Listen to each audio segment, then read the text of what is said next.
Tignan nyo rito mga idol, ang tumatao kay Jokic ay itong si Isaiah Hartenstein, sabay ang katambal pa po ni Hartenstein dyan ay si Chet dito. So dalawang legit na 7-footers po yan na pangtapat kay Joker. I think sa West ito po siguro ngayon yung pinaka-the best na pangtapat talaga kay Joker defensively. Except maybe sa Memphis na may ED, tapos may defensive anchor pa na Jaren Jackson. Dallas din sana, kaso ngayon nga po yung sinabi natin, puro injured pa ang mga bigs nila. Pero okay na rin to. Magaling na defensive players yung dalawang to mga idol, so sample size na rin to sa kung kaya ba nilang pigilan si Jokic. Dito, hindi. Sa laro po na ito mga idol ay umuscore po si Jokic ng almost triple-double pa rin, 24 points, 13 rebounds, and 9 assists. Pero may ibang ginawa ang Thunder dito mga idol. Kasi kung hindi nila mapipigilan si Joker, ang ginawa naman nila ay tinesting nila kung kaya ba silang pigilan ni Jokic pag siya naman ang dumedepensa. Katulad ngayon na kailangan niyang tapatan si SGA na MVP candidate din katulad niya. Kapag hindi ginawa ni Jokic yan, malamang ay magiging komportable po si SGA na si Brown lang ang tumatao sa kanya. At dito na nga nawala sa depensa ang Denver, hindi naman din po nagpabaya si Joker dito. Kita niyo naman po na tumakbo siya para mag-recover pero basag pa rin ang depensa nila dahil dun. Again dito, pinapa-work talaga nila sa Jokic mga idol sa ganitong screening actions kung saan wala nang choice to kung hindi dumepensa. Ganda ng pagkaka-veer ni Joe dito mga idol. Nag-seek talaga siya ng contact dyan ni kay Jokic para hindi siya malagay sa alanganin. At one thing din naman na alam nyo kay Joker mga idol, hindi talaga siya rim protector. Tignan nyo yung stats niya sa buong karera niya. Fun fact din po mga idol, 530 lang po ang total na blocks ni Joker sa buong karera niya kung regular season ang pinag-uusapan natin sa NBA. Ang onti lang niyan mga idol considering na si Wemby na sophomore pa lang sa liga ay 430 blocks na po ang nagagawa. Kaya rito, kung si Wemby to malamang po ay tapal yan. Si Jokic yan na mabagal at hindi naman din po gaanong long arms. Di nakascore lang si Hartenstein.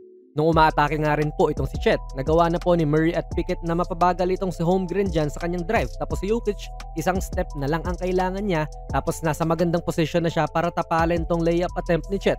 Hindi talaga siya rim protector mga idol at kita nga natin dito yan. Actually no, alam nyo na to na hindi naman po talaga agile na defender itong si Joker. Kaya nga patuloy ang pag-drop coverage na dyan na ang baba niya rito para salubungin ang ball handler. Sa sobrang potent nga po nitong opensiba ng OKC, kahit ganyan nga po na dahil nag-commit na si Joker kay J-Dub tapos nalilibre na si Hartenstein, may isa pa silang option. Nahigop din po kasi itong si Brown, which means na libre po sa Wiggins sa corner.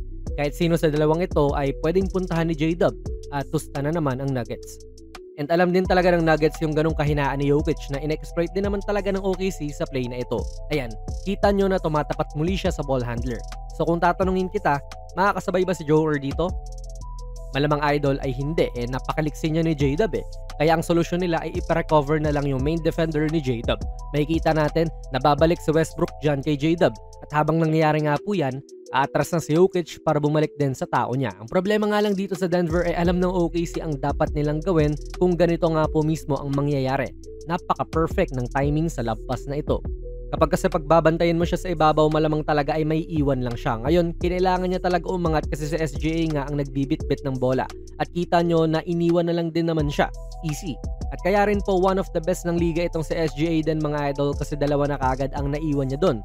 Tapos may pangatlo pa ngayon na si Brown pero for some reason ay nakakalusot pa rin siya.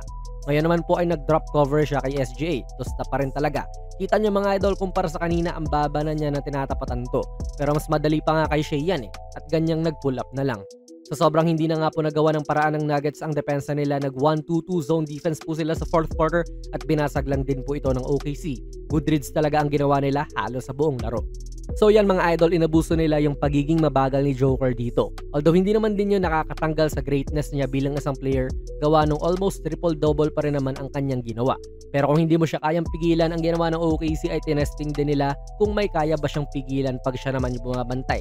At nasulit nga nila to sa laro na ito. Kaya ano po ang masasabi nyo sa ginawa ng OKC mga idol? Ilagay nyo lang po ang inyong mga komento sa ating comment section. Sali na rin kayo ng ating giveaway nung Pasko pa dapat to Kaso nga lang ay hindi pa nare-reach yung ating goal. Hanapin nyo lang yung video natin na may ganitong thumbnail ni Kai Sotto.